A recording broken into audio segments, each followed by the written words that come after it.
Assalamualaikum YB dan saudara. Okay. Soalan saya kepada Ketua Pemuda yang barulah. Pertama sekali tahniah. Tahniah di atas perlantikan sebagai Ketua Pemuda, dan kita harap benda ini sebagai satu amanah kan. Jadi soalan saya lah sebagai kepimpinan baru yang menerajui sayap utama PAS. So, saudara Suhaizan mesti ada satu hala tuju dan gagasan yang nak dibawa di dalam pemuda. Boleh saudara terangkan sedikit? Bismillahirrahmanirrahim. Assalamualaikum warahmatullahi wabarakatuh. Moderator dan juga Ketua Dewan Muslimat. Seperti mana yang saya sebutkan dalam beberapa wacana semasa sebelum daripada pemilihan, kita akan melaksanakan segala tugas-tugas yang telah dilaksanakan oleh pemimpin terdahulu, khususnya yang dekat dengan kita baru ini adalah Ustaz Nasruddin Hassan Tantawi, dengan beberapa penambahbaikan. Saya dah gariskan 5 perkara lah. Yang pertama adalah mendepani isu rakyat di negara ini dengan berkesan. Yang keduanya adalah pemuda harus bersifat inklusif, bukannya eksklusif. Yang ketiganya, pemuda harus menjadi check and balance kepada parti. Yang keempatnya, kita perlu memposisikan pemimpin berbakat dalam pemuda ni. Dan yang kelimanya adalah kita perlu memperteguhkan tarbiyah ni untuk penyatuan. Jadi tempoh ada masa yang ada tu hanya setahun setengah saja kita anggapkan. Sebab sekarang sudah bulan 11, bulan 12 kita planning dan sebagainya. Kalau kita boleh laksanakan, maknanya pada bulan 1 tahun depan.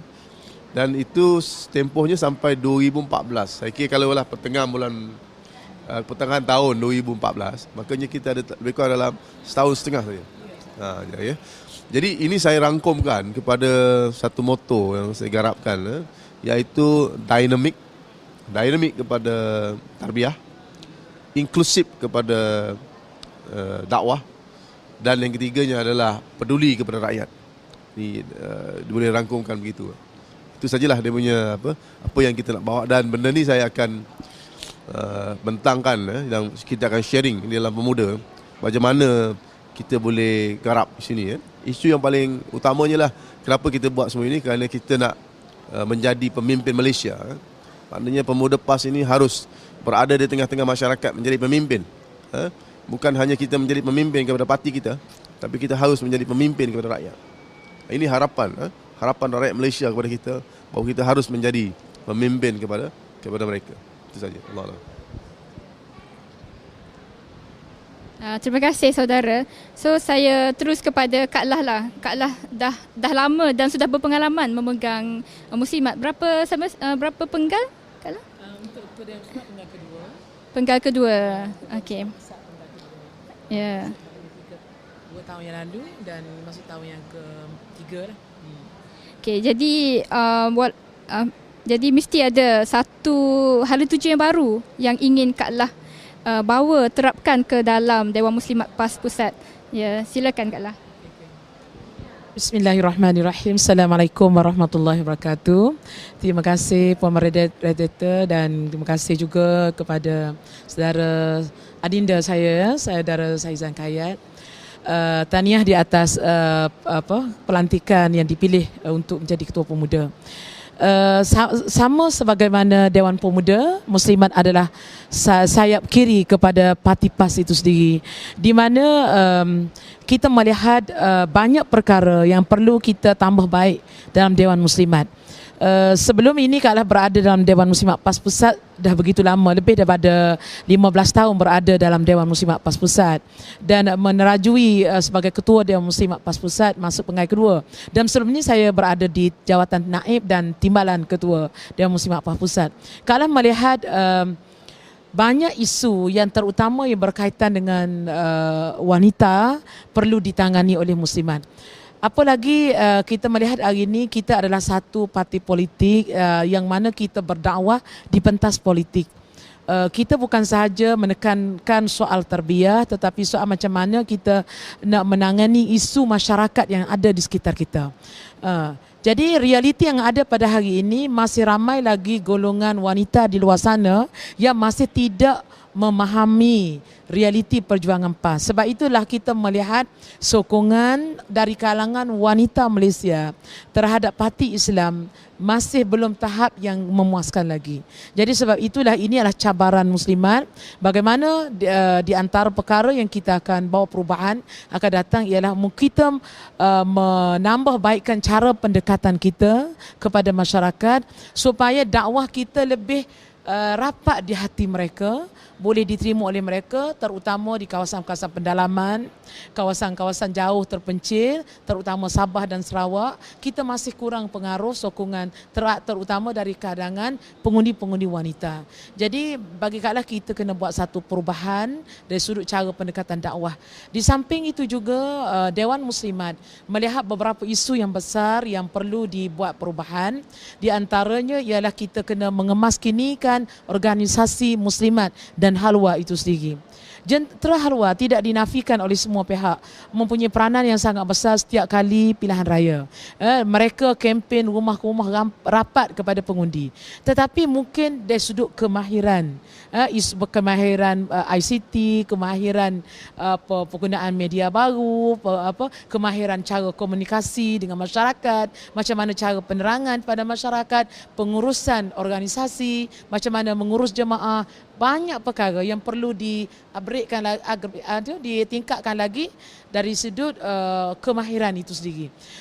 Begitu juga berkaitan dengan pembinaan generasi pelapis. Kalau melihat ramai adik-adik muda, lepasan-lepasan universiti yang memang berminat dengan PAS.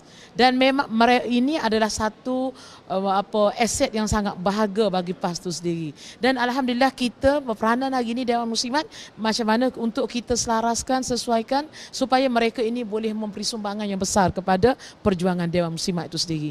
Begitu juga berkaitan dengan hubungan wanita dengan Pakatan Rakyat. Sebelum ini masa sesi yang lepas, Kak Lah telah mewujudkan majlis kepimpinan wanita Pakatan Rakyat bersama dengan pimpinan rakan-rakan kita dengan wanita DAP dan PKR. InsyaAllah kerjasama ini akan diteruskan dalam sesi ini untuk menguatkan lagi hubungan kita dengan Pakatan Rakyat dan begitu juga hubungan kita dengan Dewan DHPP, Dewan Himpunan Penyokong PAS yang mereka ini memberi sumbangan yang sangat besar terutama di kawasan pengundi-pengundi campuran.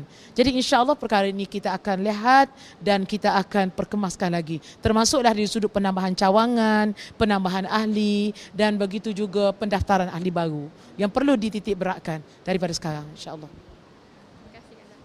Okay, terima kasih Kak Lah. Jadi saya nak berbalik soalan kepada saudara Saizan. Kalau melihat kepada kepimpinan sebelum ni, mesti kemungkinan ada tercetus beberapa kelemahan-kelemahan dan kelompangan yang ada di dalam Dewan Pemuda. Jadi apa fokus selain yang disebutkan tadi, fokus langkah pertama untuk langkah pertama yang akan dilakukan lah. Okay. Dari segi langkah pertamanya adalah pada saya nama Dewan Pemuda PAS itu perlu ditukar supaya dia lebih bentuk komersial dan dekat kepada pemuda. Sebab atas nama Dewan Pemuda PAS Pusat, dua perkataan tu Dewan dengan Pusat tu dia tak mesra dengan anak muda. So ini kita akan cadangkan supaya ditukar kepada Dewan Pemuda PAS Pusat ditukar kepada Pemuda PAS Malaysia. Jadi itu lebih dekat kepada anak muda. Jadi ini kita minta pimpinan di peringkat PAS Pusat menyemak. Dan berkali kalau perlu, barangkali Dewan Muslimat juga mungkin ditukar. Supaya maknanya lebih dekat dengan lebih mesra sebab tu penjelaan semula. Sebab tu kita kata bahawa kita harus bersifat inklusif, jangan eksklusif. Tu kalau kita cakap Dewan dengan Pusat, dia terlalu macam sangatlah eksklusif sangat. Macam ada satu kelompok saja yang nak suka. Even orang pun ada apa nama buat joke lah. Dia kata kalau ada pemuda PAS pusat, tentulah ada Dewan Pemuda PAS bawah pusat. Jadi benda tu orang jadi kelakar lah pula kita kan. Jadi sebab tu saya fikir bahawa kita harus buat yang pertama yang itulah. Yang kedua dari segi anjakan paradigma pemuda ni mungkin sebelum ni kita banyak berada di kedudukan selesa dalam parti dengan program-program dalaman yang banyak, program tarbiyah dan sebagainya. Betul, itu satu yang penting. Pada waktu itu Ustaz Nasruddin banyak memfokus pada program-program dalaman. Situ kita akan terus, tetapi maknanya sekarang ni kita harus bergerak kepada satu tahap yang lain untuk meletakkan diri kita itu menjadi pemimpin negara. Bermakna bahawa kita adalah government in waiting, pemimpin yang boleh menggalas tanggungjawab sebagai pemimpin di negara ini. Jadi maknanya pemuda harus bersedia tu ke arah merubah paradigma tu, meningkatkan paradigma tu supaya dia lebih sesuai untuk maknanya masyarakat anak muda di luar ni. Kita bukan bagaimana, kita sebenarnya kita berjumpa sebelum saya menjadi ketua muda PAS pusat ni. Saya berjumpa dengan anak-anak muda di luar. Saya bertanya kenapa mereka tidak bersama dengan PAS, kenapa mereka tak bersama dengan pemuda PAS pusat.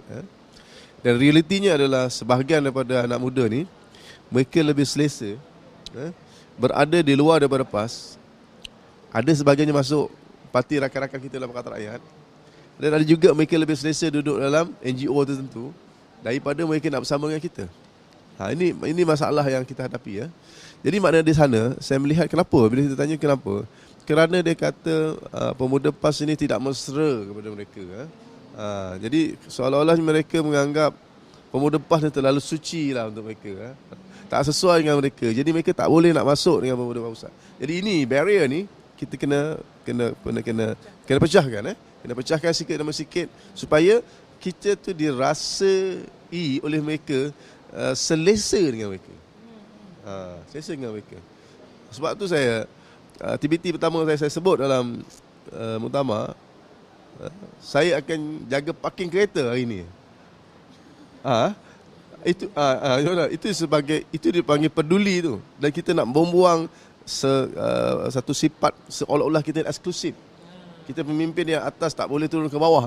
So ini sebenarnya peranannya, kita mahu merasai denut jadi rakyat ni, ataupun kita anggap sebagai peduli kepada anak-anak muda di bawah ni. Jadi maknanya sekarang ni saya galakkan kepada esko-esko lain juga membuat benda yang sama juga. Bukan saja dalam komponen kita, tapi harus juga kepada anak muda di segmen di luar ni. Ini penekanan yang harus saya berikan untuk tahap pertama ni. Tahap pertama, dan seterusnya kita akan nilai dan kita akan bergerak seterusnya lah ke hadapan. Okey. Maksudnya buka daripada eksklusif kepada inklusif. Ia sangat menarik ya. Okey, Kak Lah. Eksklusif itu di banner, seolah-olahnya dianggap eksklusif. Orang persepsi pandangan luar dianggap kita eksklusif. Kita sebenarnya tidak membina itu, tapi mereka anggap begitu. Makanya kita kena pecahkan dengan maknanya pendekatan pemerintahan yang lebih inklusif. InsyaAllah lah kita doakan berjaya. Start dengan langkah pertama. InsyaAllah. Okay, so Kak Lah, kita soalan yang insyaAllah terakhir lah. Dari segi tarbiyah merupakan core business PAS. Cuma kita lihat akhir-akhir ini oleh kerana PAS lebih menjurus kepada politik, mungkin tarbiyah tu nampak dikesampingkan. Apa cadangan dan perancangan Kak Lah diri untuk Dewan Muslimat lah? Sebelum Kak Lah menjawab soalan berkaitan dengan tarbiyah, Kak Lah nak sambung sikit macam mana Dewan Muslimat menangani isu orang muda. Sebab dalam Dewan Muslimat pun ada muslimat muda. Jadi kita dalam Dewan Muslimat, macam sesi yang lepas, kita telah menubuhkan 3 entiti penting, iaitu Nisa, Brigade dan Amirah. Ini adalah platform yang Dewan Muslimat PAS membuka seluas-luasnya untuk Dewan orang muda terlibat dengan Dewan Muslimat. Maknanya bagi mereka yang minat dengan politik, terus direct bersama dengan Amirah. Ini adalah lajnah politik untuk muslimat muda. Bagi mereka yang berminat dengan uniform, macam unit amal, kita latih brigade dan kita melihat sepanjang muktamar peranan brigade cukup besar seiring dengan unit amal pemuda. Begitu juga bagi mereka yang masih lagi ada kepentingan-kepentingan lain, tak mau terlibat secara langsung tetapi ingin menyumbang pada PAS, mereka boleh terlibat dengan NGO Nisa kita. Jadi itu ruang yang kita buka untuk wanita muda. Jadi tidak ada alasan bagi wanita muda untuk bersama dengan kami, insya-Allah. Berkaitan dengan soalan tadi tarbiyah, sebenarnya tarbiyah ini bukan bermaksud dalam bentuk hanya program khusus seperti usrah, muqayyam, tamrin. Semua pemimpin yang ada pada hari ini adalah lahir daripada tarbiyah PAS. Macam tengok bagaimana pemuda kita, walaupun dia golongan profesional tetapi keberadaannya dalam tarbiyah PAS membawa fikrah yang jelas, alhamdulillah. Samalah juga dengan Kak La dan pimpinan lain. Jadi tarbiyah bukan sahaja-sahaja kita boleh ukur dalam bentuk usrah, tetapi penghayatan terhadap perjuangan terdapat dicernakan melalui perjuangan dia. Jadi kita melihat di antara isu besar hari ini kita kena tekankan di soal iaitu macam mana nak melahirkan kepribadian dan akhlak yang tinggi. Kadang-kadang orang itu usrahnya hebat, ilmunya hebat, tetapi akhlaknya masih boleh dipertikaikan. Jadi perkara inilah sebenarnya ada kepincangan, ada kelompangan di sana. Jadi kita nak melahirkan tarbiyah yang bukan semata-mata teori tetapi jaga praktikalnya di sudut amalinya. Jadi Kak La melihat perkara ini besar dan insya-Allah Kak La mengharapkan isu tarbiyah bukan hanya terangkum dalam lajnah tarbiyah. Semua lajnah dalam dewan mesti mengambil tarbiyah ini sebagai asas. Maknanya walaupun dia lajnah ekonomi, walaupun lajnah penerangan, walaupun dia lajnah apa yang tak ada kaitan dengan tarbiyah, tetapi kita tidak boleh pisahkan lajnah tarbiyah, ini je yang program tarbiyah. Lajnah lain tak ada kaitan dengan tarbiyah. Semua itu mesti dirangkungi dalam tarbiyah Islam. Begitu juga dari sudut pentarbiahan akibat kita sudah ada sesi lepas, kita sudah ada menubuhkan AFSA, Akademi nakibah untuk Sayyidatina Aisyah, yang mana pengajian Akademi Pengajian Sayyidatina Aisyah yang khas kita lahirkan untuk melahirkan nakobah. Sebab kita melihat masalah isu besar dalam negara kita hari ini ialah kita tak cukup nakobah untuk membimbing usrah-usrah di peringkat cawangan, di peringkat UPU, di peringkat dun-dun, kawasan dan sebagainya. Jadi insya-Allah dengan muslimat menubuhkan Akademi Pengajian Sayyidatina Aisyah ini untuk melahirkan nakabah yang berkualiti dengan sistem sukatan yang tersusun. Alhamdulillah. Dan kita akan perbanyakkan lagi, perluas lebarkan lagi program ini ke seluruh negara. Setakat ini kita sudah ada di peringkat pusat dan kita lebarkan ke Pantai Timur di Sabah dan insya-Allah kita akan perluaskan lagi di seluruh negara supaya lebih ramai lagi tenaga-tenaga yang murabbi yang akan mendidik tenaga-tenaga muslimat di peringkat bawah, insya-Allah. Bagaimana komen saudara Saizan? Tarbiyah Saya sebenarnya begini, tarbiyah ni pada pandangan saya masalah utamanya adalah pengurusan. Pengurusan tarbiyah. Dari segi konten dan sebagainya tak ada masalah. Tarbiyah ada dua, pada pandangan kita ada dua. Satu yang formal, formal ni yang macam tamrin, usrah yang Kak La cakap tadi, itu formal. Ada kalau di peringkat kawasan kita ada usrah, pada peringkat negeri ada tamrin, kalau peringkat pusat ada istimak, itu formal. Tetapi yang tidak formal, kehidupan seharian itu sebahagian daripada tarbiyah. Okay? Jadi maknanya sekarang ni bagaimana kita boleh uruskan satu tarbiyah ini dengan cukup baik. Bila kita nak urus, dia tak dapat lari daripada adanya unsur mengukur kejayaan usrah itu.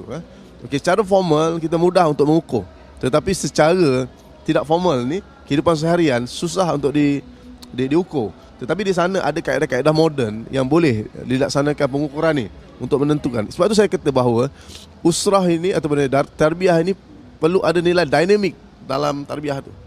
Dan masalah kita dalam PAS, sebab kita semua orang boleh masuk dalam PAS. Jadi macam-macam. Jadi macam mana kita boleh menyediakan satu pendekatan yang sesuai untuk semua orang? Okay, kalau kita terlalu ketat, keras, orang tak mau jawan kita. Kalau terlalu lembut, ia tidak berkesan. Jadi itu datangnya perlu kepada dinamiknya. Pada saya, kumpulan mereka yang pakar dalam usrah, pakar dalam bidang komunikasi, pakar dalam human resource, pakar dalam bidang yang berkaitan dengan kemanusiaan ini harus duduk bersama melihat bagaimana kita boleh merangka satu pendekatan tarbiyah yang berkesan dalam PAS. Saya kira kita selalu bercakap tentang tarbiyah, tetapi sebenarnya kita tidak bergerak ke arah tarbiyah yang sistematik sebenarnya. Pendekatan tarbiyah yang sistematik harus kita laksanakan sebab orang kita semakin ramai. Dahulu kita boleh bercakap tentang tarbiyah dalam keadaan ahli kita tak ramai. So kita tak perlukan sistem yang sistematik untuk melaksanakan semua ini. Once kita terlalu ramai ahli kita dengan berbagai-bagai latar belakang, maka satu pendekatan yang terkini, yang moden, yang boleh dilaksanakan ni perlu dicari kaedahnya. Makanya saya kira perlu ada satu perbincangan yang lebih terperinci bagaimana kita boleh merumuskan pada masalah-masalah yang berkaitan dengan tarbiyah ni. Wallahu a'lam. Kalau sambung sikit dah. Sebab tu dalam Dewan Muslimat kita ada usrah selebriti. Maknanya untuk kita mendekati golongan artis yang berhijrah, dan pendekatan yang kita guna ini sangat-sangat menarik sebenarnya. Ramai golongan-golongan orang biasa yang apabila sebut usrah bersama selebriti, dia berminat nak datang. Jadi kita usrah tu ada di peringkat khusus di kalangan dalaman AJK, ada di peringkat umum. Jadi pendekatan dakwah ini kita perlu di samping wacana, seminar dan sebagainya. Jadi usrah dalam pendekatan yang baru. Pendekatan yang baru. Sangat cantik. Mungkin boleh perbincangan dan kemas. Ya. Termasuk juga kalau contoh hubungan Kak dengan pelajar-pelajar di luar negara. Mereka berhubung melalui media baru. Jadi maknanya itu adalah satu pendekatan yang sangat menarik. Mereka boleh berkongsi dengan kami di Malaysia walaupun mereka jauh di island. Jadi itu adalah satu perkara yang boleh kita buat insya-Allah. Dimensi baru. Ya. Semoga PAS adanya langkah baru daripada Muktamar 59 yang starting untuk ke PRU 14 nanti. Dan satu lagi saya tertarik, lupa saya nak beritahu, saya difahamkan saudara Suhaizan kita adalah juga profesional bekas pensyarah di UTM kan, Computer Science Engineering. So inilah software engineering. Jadi inilah salah satu daripada hasil kejayaan PAS melahirkan profesional yang ulama, insya-Allah. Jadi saya ucapkan terima kasih kepada Senator yang berhormat Kak Siti Zailah. Maaf ya saya terpanggil Kak La, dan juga saudara Suhaizan Kayat, dan tahniah sekali lagi. Terima kasih.